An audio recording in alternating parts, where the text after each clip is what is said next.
This is mister Gary and welcome back to my channel.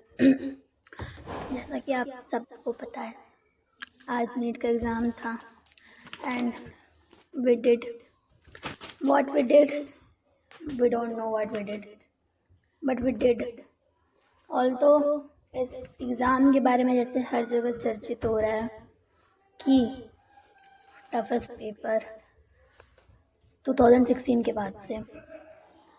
And अगर मेरे बारे में ये पूछो मुझे कैसा लगा कि गाइस फिजिक्स एंड केमिस्ट्री मेरे पास लास्टली 1 आवर थे, 1 आवर 10 मिनट्स।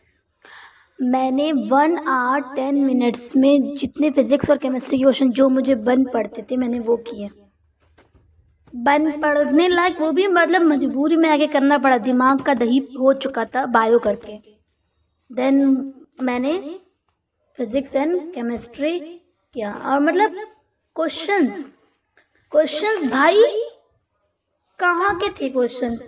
मैंने पीवाईक्यू लगाए गाइस, नॉट जोकिंग, बट मैंने पीवाईक्यू सच में लगाए थे फिजिक्स और केमिस्ट्री दोनों के। मुझे क्वेश्चंस ही नहीं मिले वैसे, ना ही फिजिक्स ना ही केमिस्ट्री ना ही बायोलॉजी की।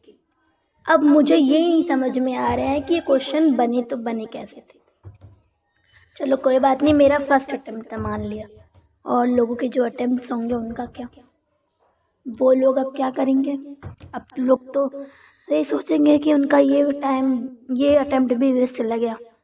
1700 लगते हैं, 1700 लगते हैं एक इसके फॉर्म के, हम जनरल वालों के, और मतलब लगते हैं कि मतलब कितना 100-200 का फ़र्क होता होगा बस ना। और इन लोग ये पेपर बना के क्या जताना चाहते थे। बेटा हम 720 में 720 किसी का लाने नहीं देंगे।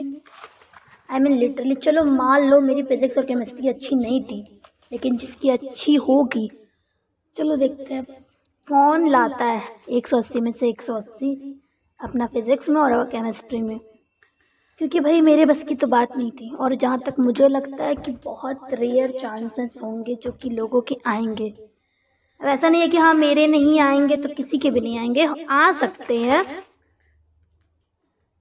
रिश्ता कहते हैं ना, वो उन लोगों के, क्योंकि जिस प्रकार से क्वेश्चंस थे। पहले तो ये बताओ मुझे कि ये फादर ऑफ इकोलॉजी कौन है। मेरे को अभी नहीं समझ में आ रही क्वेश्चन कहाँ से उठ के आया था एंड इसकी स्टेटमेंट। हाँ सो यस, मैं क्या कह रही थी, मुझे बताओ फादर ऑफ इकोलॉजी कौन है। एंड इसके मतलब उन लोगों ने एक एक डायग्राम को इतने बारीकी से देखा है। आप लिटरली डॉक्टर बना रहे हो, इस दुनिया में डॉक्टर की इतनी कमी है इस इंडिया में, एंड आप लोगों को इस मतलब हम एस्पिरेंट्स को इस हद तक सोचने पे मजबूर कर दे रहे हो कि हम ही लोगों के अंदर वर्थ नहीं है, हम ही लोगों के अंदर कुछ कमी है। आई मीन लिटरली क्या कहूँ मैं अब। एंड मेरा तो चलो पहला अटेम्प्ट था, फिर भी बुरा लग रहा है जस्ट बिकॉज मैंने ट्राई किया था भाई। 2 साल ट्राई किया था, 2 साल से मैंने मैंने बहुत से अपने क्लासेस भी मिस किए थे स्कूल के। मैं फ्रेंड्स के यहाँ नहीं जाती थी, मार्केट्स नहीं जाती थी, शादी वगैरह मिस करते थे। मेरे को लिटरली शादी के खाने थे, लेकिन मैं फिर भी नहीं जाती थी, सोच के मेरा नीट का एग्ज़ाम है।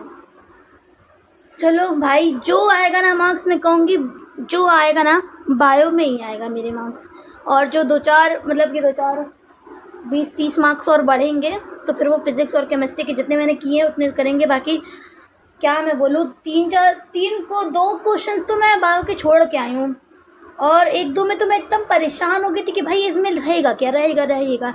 फिर मैंने सोचा चलो भाई भाड़ में जाए, ड्रॉप लेना है तो पक्का है तो अब लगा ही देते हैं। भगवान का नाम लेके जो सही लगा दिया 2-3 क्वेश्चंस में।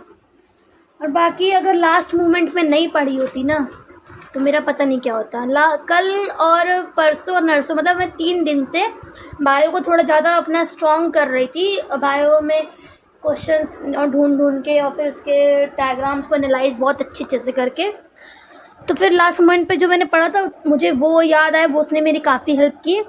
बाकी तो अब क्या ही करूँ। हाँ मैं कुछ कह रही थी।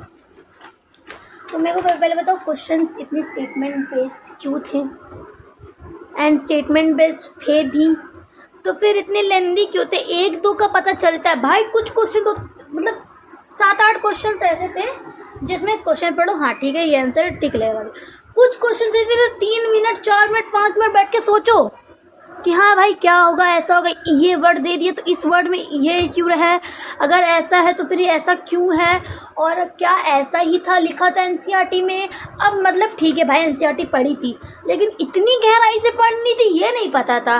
तुम इधर के कॉन्सेप्ट इधर मिक्सर के, उधर के कॉन्सेप्ट इधर मिक्सर के डाल रहे हो, मतलब क्या क्या इंसान है हम लोग, बैल नहीं है कोलू के। कहीं से भी खिंच के ये क्वेश्चन देखो 96, मतलब मेरे में 96।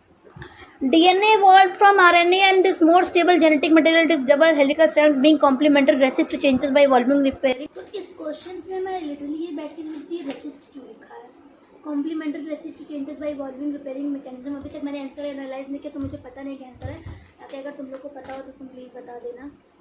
एंड अभी बहुत सारे क्वेश्चन यार, मैं क्या रोना गाऊँ क्या रोना गाऊँ, सब रोना ही गा रहे हैं, क्या बोलूँ अब मैं, ड्रॉप लेना पड़ेगा गाइस, नथिंग एल्स। जबकि जैसे क्वेश्चन थे ना, क्या बोलूँ, इतना शौक लगता है, इतना शौक से कोई सोचता है ना डॉक्टर बनने का, इन लोग के पेपर देख के ना मन करता है क्यों क्यों क्यों ही लिया था सपना भाई, कोई और एग्ज़ाम नहीं है डॉक्टर बनने का, इससे अच्छा बीएससी दे के नर्स ही बन जाती। खैर अब तो हर जगह घूसखोरी चलती है। फाइन, जैसा गया वैसा गया, अब क्या ही कर सकते हैं, 2.5 पेपर का।